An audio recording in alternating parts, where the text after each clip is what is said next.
If you knew Blumen and know me as well, you would know I am not much of a speaker like Blumen.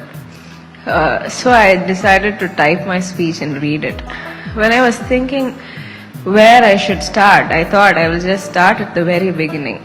For people who don't know, I got introduced to Blumen during the COVID-19 pandemic on an online fitness session.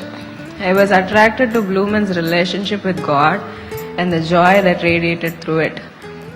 Though we both are very different people on the surface, I soon discovered we had a lot of values which were essentially the same, especially the ones we had towards marriage and family. One of the things that he said about marriage was that he wanted to get married and love his wife as Christ loved the church. And I realized he had a lot of love stored up for her during his lonely years. He also thought of marriage as a giving relationship in which he was going to give and not expect anything in return. He had decided to get into marriage willfully and intentionally, not as an obligation. As I got to know all this, I knew I can trust Blumen to love me and invest in our marriage, and so we got married. Blumen was everything I wanted in a husband and more. God fulfilled all my thoughts and prayers over the years. As I have told a few people, if I had to do it all over again, even in circumstances don't change, I would do it the same way. Blumen might have been like a son or a brother or a friend to many of you, but was a husband only to me, and I was very privileged to be his wife. Blumen had many rare qualities apart from his musical and athletic abilities. One of them was that he was a great listener. He always listened to everything I had to say, every opinion about food, every tidbits of information. He was never afraid or intimidated by new opinions. This in turn made him an exceptional thinker. Many of his views on life were established by observing and thinking things through. I enjoyed having deep and meaningful conversations with him, even till the very end at the hospital. Blumen was also a selfless giver. Blumen gave all that he had to anyone who asked. Never have I heard him say, "This is mine and I am not giving you." Not about his time or about his possessions. He never felt ownership to anything in this world. Blumen always had things in perspective. I think death always put things in perspective. Blumen, being near the verge of death so many times, always had the right values set. The time I knew Blumen was very short, less than 3 years, but he changed my life. He taught me to laugh. Most of the time I lived with Blumen, he suffered. There were times we were sad, but most of the time we were happy and hopeful. We have sat out of doctors' rooms laughing. We have chatted with doctors and nurses in the ward happily. The moment he suffers, we suffer, and the moment he does not, we smile. I always wanted to live out my favorite hymn lyrics of patient hope and quiet, brave endurance, with childlike trust that fears nor pain nor death. And I think we did. Almost till the end, we had no fear of death.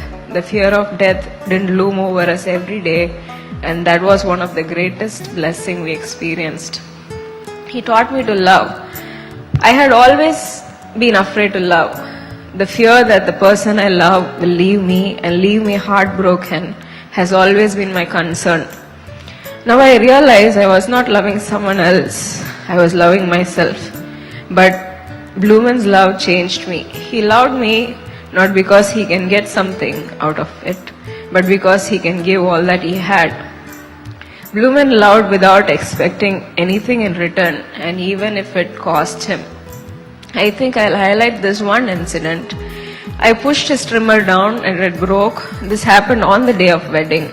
He just said it's fine without a mildest irritation. I expected maybe a finance lesson on cost or a relationship history or a lesson about being careful. I would have done it, but Blumen didn't tell any of it till date. That surprised me, and it still surprises me. This was the beginning of the love and forgiveness he showed me over the year and half. Blumen always forgave my shortcomings, mistakes and errors, mostly with a laugh and always without irritation. I sure don't love as he does, but at least I've started. He taught me to live. I always tend to live in the future, sometimes in the past, but never in the present. I always have complaints about my current situation. Blumen told me to stop complaining and start living. Yesterday was bad, yes, but today is better. Live it, and that's how I learned to live. In the hospital, till the very end, we lived in the moment, content. I learned none of the skills Blumen had, but I learned much of his attitude. I changed not because he told me, but because he lived it. Blumen was an epic example of love in my life, and I thank the Lord for it. Blumen went to be with the Lord when we least expected him to. His unbearable suffering lasted for less than 24 hours, and I'm grateful to God for that. Till before then, he was able to speak, listen, smile, and enjoy people around him. I don't know how many of Blumen's desires God fulfilled, but this one I know for sure. He wanted to have a comfortable death without pain and die in his sleep, and that's what happened. When I look back, I think if he was any conscious, he would have fought back and wouldn't have died, because he was like that, as you all know. Blumen always said his testimony is not that of suffering and miraculous healing, but it was how he suffered, how joyfully he suffered. Blumen, if he would have recovered, I'm sure every one of us would have been happy. However, his testimony was that he was never sure of a complete relief from suffering, and yet he lived joyfully. I think it is an honor for Blumen to live and even die for his testimony. I, as his wife, don't regret it, but I'm happy for him. The last time I spoke to Janice auntie, she said, God will give us what we ask for, or he will give us something better. God has given me the greatest blessing of my life, love, through Blumen. Today I'm sad and I'll forever miss him, but I'm not hurt or regret it in any way. Whatever has happened in my life and Blumen's has happened because God wanted it that way. I don't know why, I might never know why, but I don't have to. Job says at the end of his suffering, I had only heard about you before, but now I have seen you with my own eyes.